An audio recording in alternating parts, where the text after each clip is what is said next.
I love filmmaking. The idea that you can write words in a dark room with no one around, and then 2 years later, someone in a city you've never met is laughing or crying or shrieking is just such a cool experience. And the idea that we get to do that for other people, I think is just unbelievable. I grew up in Indianapolis, Indiana, where I wasn't allowed to watch a lot of movies, but we loved movies. It was just very strict about what I could or couldn't see. So that, of course, made me seek out the things that I couldn't see.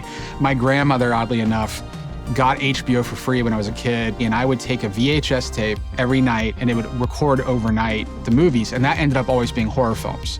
For me, as a kid, horror was an escape. And whenever something was not going quite the way I might have wanted, I could put on a horror film and be taken away to a different world. Jaws in particular, it had such an impact on me. I was so scared by it, but so thrilled by it at the same time. I remember going through this and seeing images of the behind the scenes and seeing pictures of Steven Spielberg and thinking, who's that? Like, who's this person? And it was this book that I picked up and saw these images and understood that these amazing things I was watching were made by people. And then that's when I was like, well, how do I become one of those people? And in particular, that dude with the beard and the hat and the megaphone. How do I do what he does?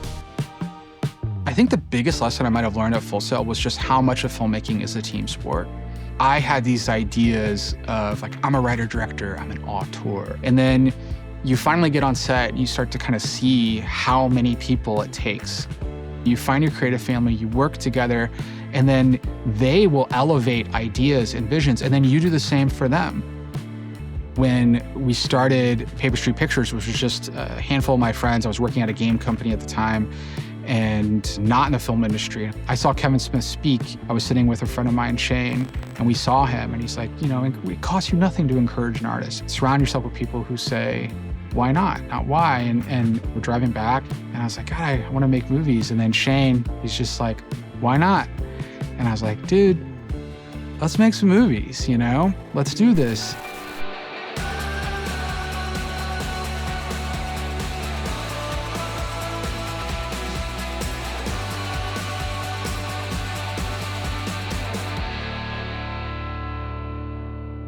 My first feature film was Camera Obscura.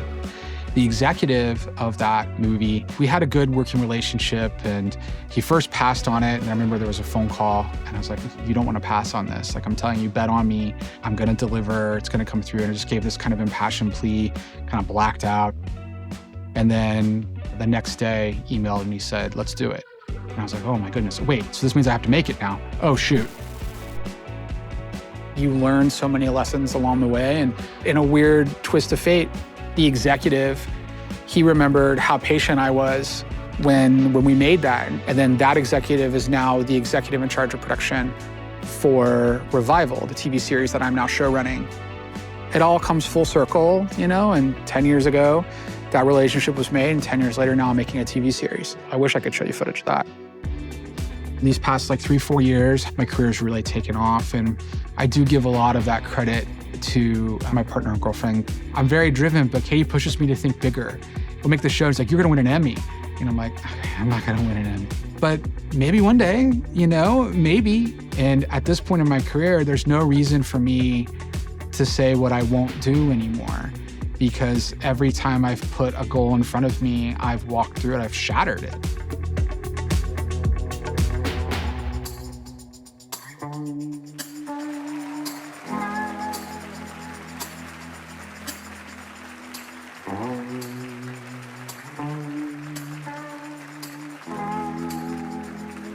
Aaron has a vision, and he believes in himself harder than anyone in the room. And he's been like this forever. Since the very beginning, he continues to bet on himself, and it's just been amazing to be along for the ride.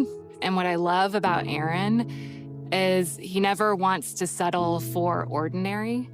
He really wants to see what he's capable of. I can't wait to see what the world has in store for him, what he has in store for the world, because I know that he's just getting started. To induct Aaron B. Koontz, please welcome Katie Stolp, Master Certified Coach at Think Power.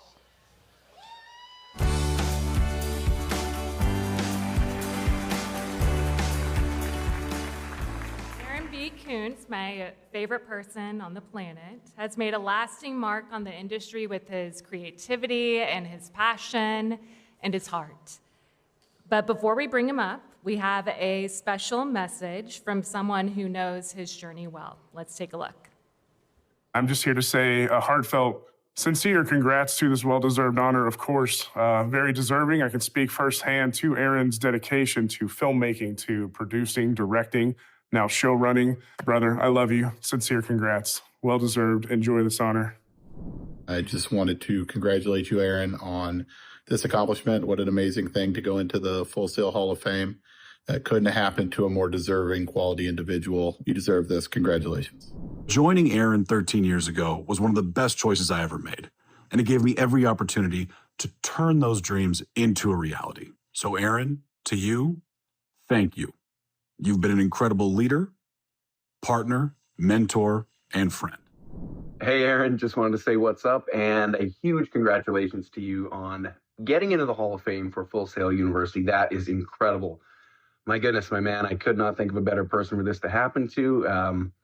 Your love of television and movies astonishes me. I love it so much, man. But seriously, this night is about you. Congratulations, all the best. And yeah, man, very well deserved. Have a great night. Pitter patter, let's get at her. Please join me in welcoming our newest Hall of Fame inductee, Aaron B. Koontz.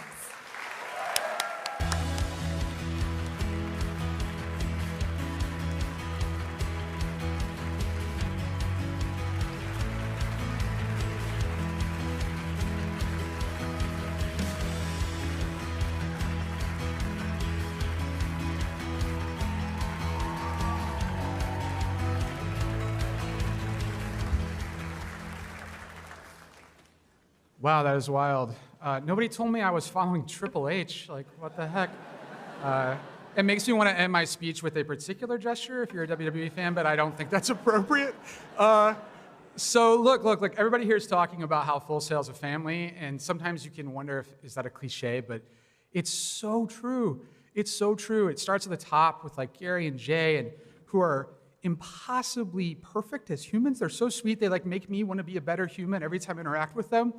And now that I've met all of the other Hall of Fame, just the past Hall of Famers as well, and like, wow, this is my family, and my fellow like inductees are just the coolest, prettiest, most amazing people I've ever met. And I can't believe that I get to be a part of that now. So I'm told I have a short time. So I will say, as a storyteller, I'll tell a quick story. About 15 years ago, and this won't make sense at first, but I promise you by the end, hopefully it does. About 15 years ago, I'm actually getting groceries with Shane, the guy that was in the car from that video, who said, why not?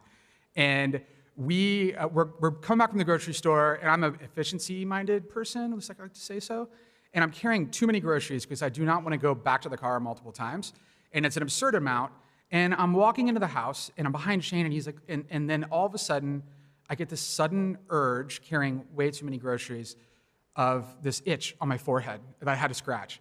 And I'm like, oh God, what is happening? And I'm like, Shane, hurry up, like get out of the way, like I gotta put this down, and I'm freaking out, and I'm trying to turn the corner, and it's just overcoming me. And then finally, I get like one bag down, and then I drop it all, and I just scratch my head, and like things break and spill, and there's fruit rolling, and my roommate is just pointing at me like, what have you done? Like, what is going on? You're ridiculous.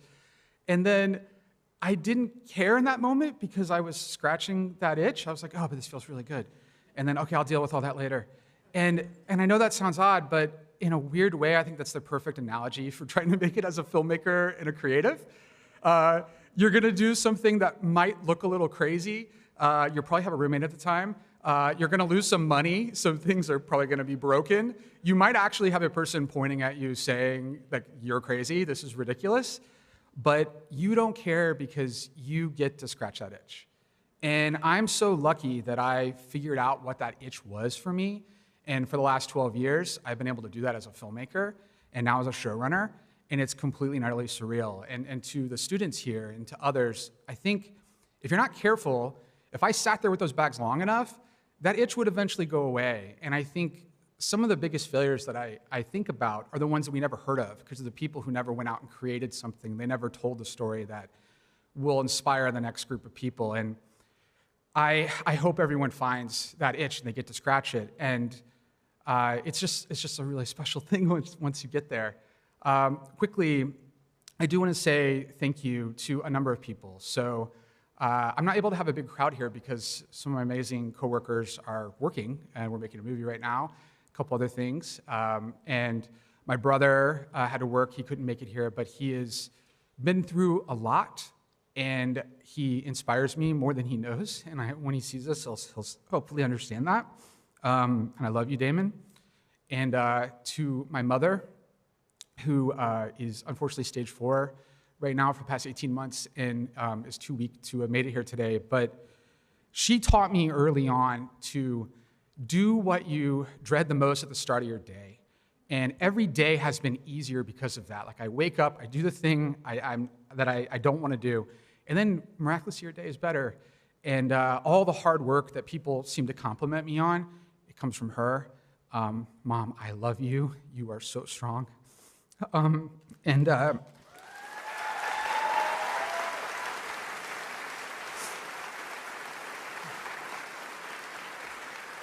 And last, but certainly not least, is I can't even look at you. Is my beautiful partner, Katie. You know, my whole life, I thought the only thing that mattered to me was filmmaking and making something. And then I met you, and I realized that that's not what life is. Life is with you. And you're the best thing that's ever happened to me.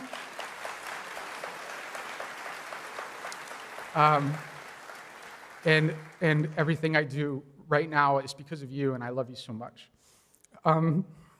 But look, find your family, whether it's the Full Sail family, your immediate family, your partners, hug them, find your itch, and scratch it. All right, thank you.